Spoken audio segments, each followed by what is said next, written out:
référence au party en général. Là, le fait de boire, c'est un jeu pour boire en fait. Puis c'est ça, je trouvais que c'était vraiment en rapport avec ce que je fais, l'idée du jeu, puis aussi l'idée qui est là-dedans, il y a un caractère qui est très adulte. C'est un jeu qui fait référence à l'adulte, mais en même temps, c'est une manière de jouer des personnes plus âgées qui ne sont pas nécessairement des enfants.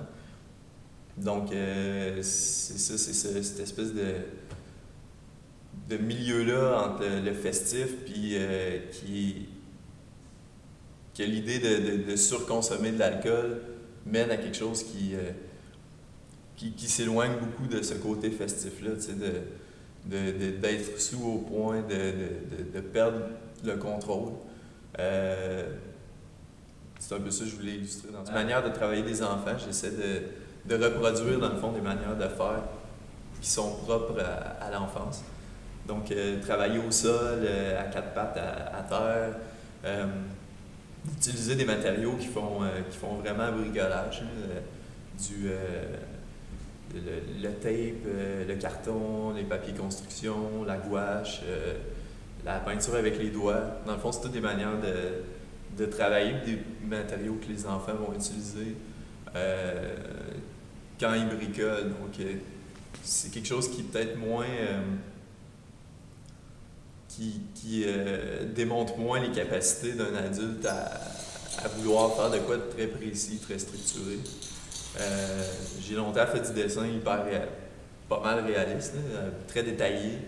Je cherchais dans le fond à arriver à un résultat qui était vraiment de précision. Puis je trouvais intéressant dans le fond d'essayer de mettre de côté ça, de rabaisser dans le fond mes niveaux de ce que j'ai appris à l'université, de dessin d'observation, de faire quelque chose qui est juste, qui est précis, dans le fond de diminuer ça, puis de mettre de l'avant, de faire ressortir quelque chose qui est un peu disparu avec le temps, là, le côté plus naïf, de précision. Puis je trouvais intéressant dans le fond d'essayer de mettre de côté ça, de rabaisser dans le fond mes niveaux de ce que j'ai appris à l'université, de dessin d'observation, de faire quelque chose qui est juste, qui est précis, dans le fond, de diminuer ça, puis de mettre de l'avant, de faire ressortir quelque chose qui est un peu disparu avec le temps, là, le côté plus naïf, plus instinctif. Le premier rapport que j'ai à l'objet est vraiment purement de construction plus, mais c'est sûr que cet objet-là il va être mis en contexte, puis le contexte est très réfléchi, beaucoup plus articulé dans le fond, puis autant dans il y a beaucoup l'idée de mise en scène, donc j'essaie les éléments sont placés beaucoup, je travaille beaucoup comme un décor dans le fond. L'installation, je le vois beaucoup comme une manière je place les objets vraiment à des positions précises, puis tout est structuré d'une manière que je réfléchis beaucoup au déplacement dans l'espace. Donc, comment les gens vont circuler, qu'il n'y a pas quelque chose qui va trop obstruer les directions des gens dans les déplacements. Mais en même temps aussi, des fois, je vais réfléchir à ces déplacements-là pour créer des accidents dans le sens que sachant que tel objet est à un endroit, forcément, quelqu'un risque de marcher sur quelque chose. Il y a des fois que je vais essayer de provoquer des accidents comme ça. Puis essayer un peu de briser ce rapport-là de l'objet qui est tellement précieux, puis qu'on se doit de l'éviter, de juste l'observer, d'être là comme un regardeur de plus en plus, dans le fond, dans l'heure actuelle, puis depuis quand même plusieurs années, là, c'est devenu comme quelque chose de fréquent que l'œuvre va être manipulée ou l'œuvre il va y avoir l'interaction avec la personne. Donc les gens sont beaucoup plus pris en considération dans les projets. Ils sont pas juste là pour interpréter puis regarder, mais aussi pour jouer, pour intervenir dans l'œuvre, venir changer la forme, tout ça. Donc j'essaie de beaucoup travailler là-dessus, mais d'une manière qui fait beaucoup référence au jeu. Les gens, pour rentrer dans la salle, n'ont pas le choix de marcher sur ces confettis-là. Puis en fait, c'est comme des milliers de petits objets qui viennent obstruer l'espèce de volonté de rien toucher. Toujours des gens un peu ce malaise-là. Puis là, ils n'ont pas le choix, ils marchent sur des milliers de petites choses en même temps.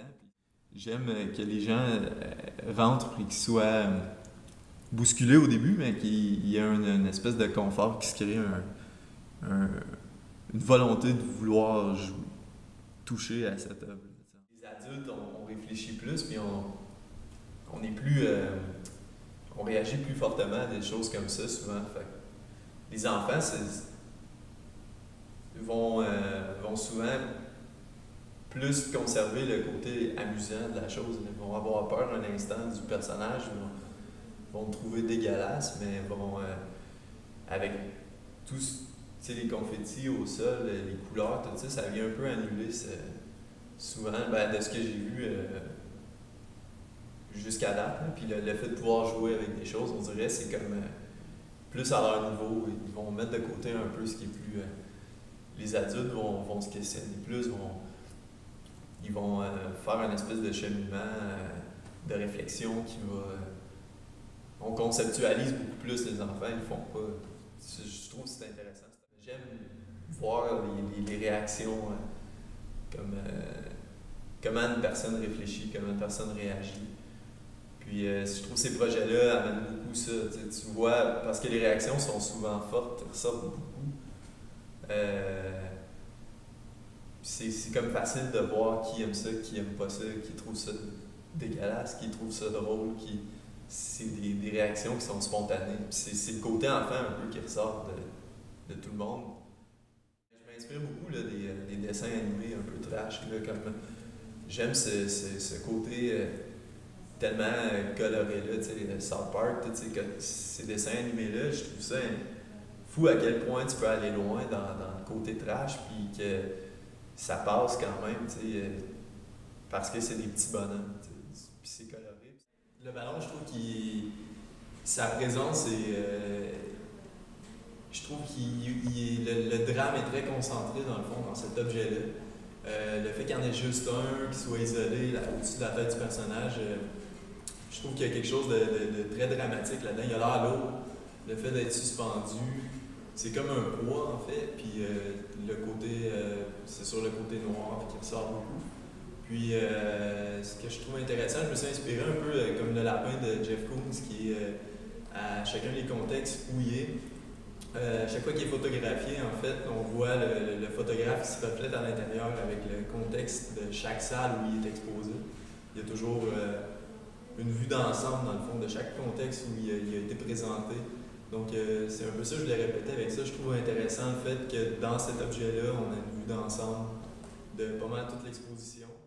Ça a vraiment été intéressant d'avoir l'opportunité, en fait, de monter pendant aussi longtemps. Parce que j'ai fait d'autres expos, en fait, il y a eu un certain temps de montage, mais jamais aussi... j'ai jamais eu autant de temps pour prendre en considération l'espace, puis de vraiment travailler sur place, puis de monter en entier de planifier l'espace autant que ça, dans le fond, puis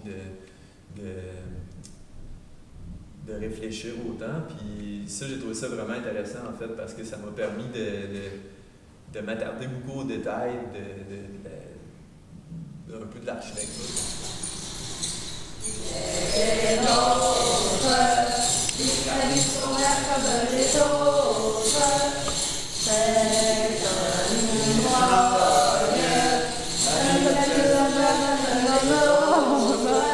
moyen, Marcel, lève ton verre, lève ton verre, lève ton verre. Marcel, lève